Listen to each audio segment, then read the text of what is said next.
Assalamualaikum warahmatullahi wabarakatuh. Perkenalkan, nama saya Nengsi, NPM 111181218. Pada kesempatan ini, saya akan mempresentasikan bahasa Indonesia tentang penggunaan bahasa Indonesia pada anak SD di desa. Adapun yang akan saya sampaikan adalah mengenai latar belakangnya, pengertian dan fungsi bahasa, pengertian kesalahan berbahasa, penggunaan bahasa Indonesia yang baik dan benar, dan juga penggunaan bahasa Indonesia pada anak SD di desa. Kita lihat latar belakangnya. Latar belakangnya itu merupakan bahasa itu merupakan bahasa yang dimiliki oleh kita semua sebagai manusia. Semua kegiatan manusia memerlukan bahasa. Terutama dalam berkomunikasi dengan masyarakat, tidak ada kegiatan manusia yang tidak disertai dengan bahasa. Salah satu kegiatan manusia yang setiap hari dilakukan adalah berkomunikasi. Makanya dalam komunikasi ini diperlukan bahasa yang baik dan benar untuk menyampaikan berita. Yang kedua adalah untuk menyampaikan berita, ide, dan pesan. Dalam hal ini tentunya diperlukan bahasa yang baik supaya maksud dan tujuan dari berita atau pesan tersebut sampai kepada lawan bicara kita. Yang berikutnya adalah masih banyaknya yang belum menggunakan bahasa Indonesia yang baik dan benar di kalangan desa, di pelosok terutama, karena mereka kebanyakan menggunakan bahasa daerah. Terutama penduduk di desa biasanya menggunakan bahasa daerah mereka untuk berkomunikasi dalam kegiatan sehari-hari.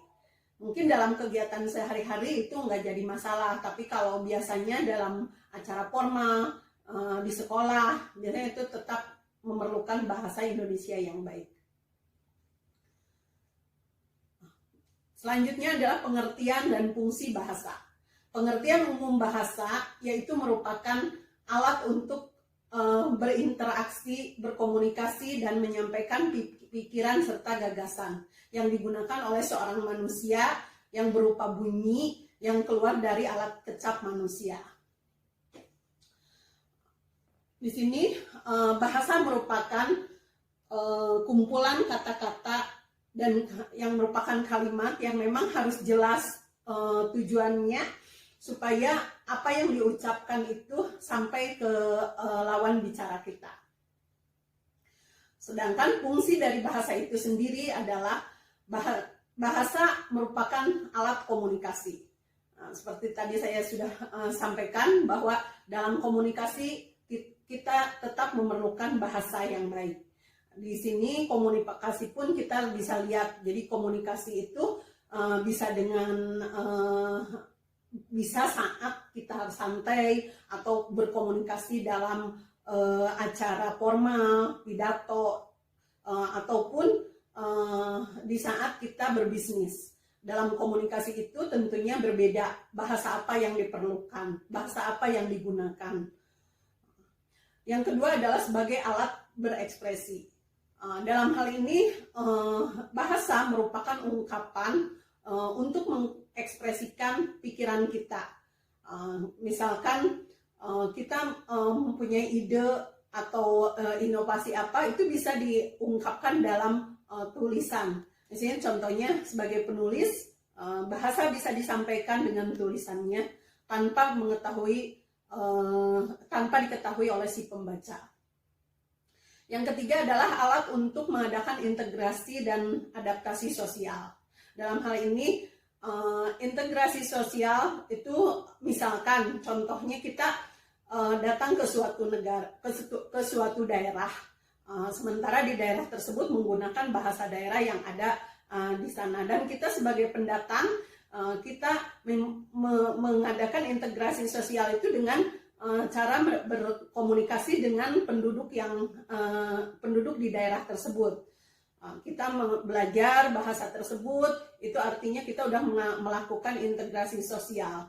Dan adaptasi sosial Dalam proses itu kita terus belajar bahasa tersebut, bahasa daerah tersebut, sehingga kita bisa melakukan adaptasi dengan menggunakan bahasa daerah di daerah tersebut. Yang berikutnya adalah sebagai alat kontrol sosial. Bahasa merupakan alat kontrol sosial di mana sering digunakan dalam orasi, terus acara politik, atau mungkin bincang-bincang di televisi atau radio. Itu tetap merupakan kontrol sosial bagi kita untuk untuk penerapan bahasa tersebut sebagai alat kontrol sosial. Semua ini merupakan kegiatan bahasa yang memberikan kepada kita cara untuk memperoleh pandangan baru, perilaku dan tindakan kita yang baik. Pengertian kesalahan berbahasa. Ini sering diaitukan berdasarkan berbagai pendapat tentang pengertian kesalahan berbahasa ini dapat disimpulkan biasanya kesalahan berbahasa Indonesia adalah kesalahan dalam bentuk tuturan, meliputi kata, kalimat, paragraf, atau penyimpangan dari sistem kaidah bahasa Indonesia yang baku. Serta biasanya ejaan dan tanda baca yang digunakan yang telah ditetapkan sebagai itu dinyatakan dalam buku ejaan bahasa Indonesia yang disempurnakan. Itu biasanya kita sering melakukan kesalahan-kesalahan dalam berbahasa. Penggunaan bahasa Indonesia yang baik dan benar itu sangat diperlukan. Bahasa Indonesia yang baik itu artinya bahasa Indonesia yang digunakan sesuai dengan norma kemasyarakatan yang berlaku. Di sini kita lihat bahwa bahasa yang baik itu bisa digunakan dan ditempatkan di mana. Misalkan kita kalau misalkan lagi acara situasi santai, berbeda dengan bahasa yang digunakan dalam suatu situasi formal dan juga dalam urusan bisnis. Tapi tetap kita menggunakan bahasa yang baik yang memang sesuai dengan norma kemasyarakatan yang berlaku. Sedangkan bahasa Indonesia yang benar itu adalah bahasa Indonesia yang digunakan dengan kaidah atau aturan bahasa Indonesia yang berlaku.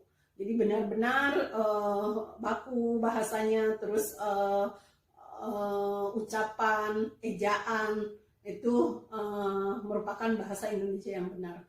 Sedangkan bahasa Indonesia yang baik dan benar adalah bahasa Indonesia yang digunakan sesuai dengan norma kemasyarakatan yang berlaku dan juga sesuai dengan kaidah bahasa Indonesia yang berlaku. Mana misal di sini biasanya sering melakukan kesalahan-kesalahan, contohnya dialek yang memang dipengaruhi oleh lafal daerah. Salah satu contohnya kita sering mendengar atau menggunakan bahasa memuaskan, padahal itu contoh yang salah. Yang benar adalah memuaskan. Jadi hindarilah lapal-lapal penggunaan bahasa tersebut. Yang berikutnya adalah yang akan saya sampaikan adalah penggunaan bahasa Indonesia anak SD memang harus benar-benar diperhatikan. Terlebih dengan mereka biasanya sehari-hari memakai bahasa daerah untuk komunikasinya sehari-hari. Sementara untuk pemahaman tentang materi pembelajaran itu yang digunakan adalah bahasa Indonesia. Jadi untuk pemahaman tersebut anak SD tetap harus belajar bahasa Indonesia guna memahami materi pembelajaran yang diberikan di sekolah. Yang berikutnya adalah ketika anak SD sudah mampu menguasai bahasa Indonesia yang baik, dia akan dapat mengembangkan kecerdasannya.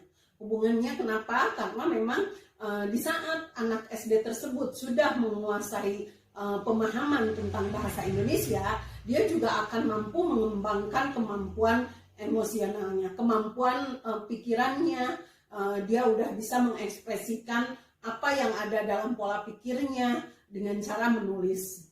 Itu bisa dia juga menulis, membaca dengan baik, dan itu hubungannya akan bisa meningkatkan pengembangan kecerdasannya. Sementara agar anak SD juga percaya diri dalam menggunakan bahasa Indonesia, itu bisa dilakukan, salah satunya adalah dengan menabung kosakata. Dalam hal ini kita bisa mengarahkan anak SD tersebut membawa buku kecil, yaitu yang bisa disimpan di dalam saku. Di saat dia menemukan kosakata baru yang memang dia tidak pahami artinya, atau menemukan kosakata baru yang memang asing, dia bisa tuliskan dalam buku tersebut. Itu akan menjadi tambahan perbendaharaan kosakata bagi anak tersebut. Di saat perbendaharaan kosakata tersebut makin bertambah, pemahaman dia juga terhadap bahasa Indonesia itu akan makin bertambah. Bisa diharapkan dengan adanya perbendaharaan bahasa perbendaharaan kosakata yang banyak, yang bagus, itu pemahamannya akan lebih meningkat dan dia akan lebih paham lagi dengan penggunaan dan pemahaman bahasa Indonesia yang baik dan benar. Kesimpulannya yang saya sampaikan, di saat anak SD itu masuk sekolah, apalagi di daerah yang memang kami amati, itu benar-benar harus si tenaga pendidik itu harus benar-benar bisa mengedukasi anak SD tersebut, yaitu dengan cara membimbingnya secara sering mengadakan remedial atau pelatihan, atau mungkin secara langsung mengadakan praktek langsung dalam berkomunikasi maupun menulis. Sarannya untuk pendidik bisa lebih giat lagi dilakukan edukasi terhadap anak SD, dan diharapkan dengan demikian anak SD yang ada di desa tersebut itu akan lebih paham dengan bahasa Indonesia, karena memang bahasa Indonesia merupakan bahasa nasional kita. Demikian presentasi dari saya. Saya ucapkan terima kasih. Wassalamualaikum warahmatullahi wabarakatuh.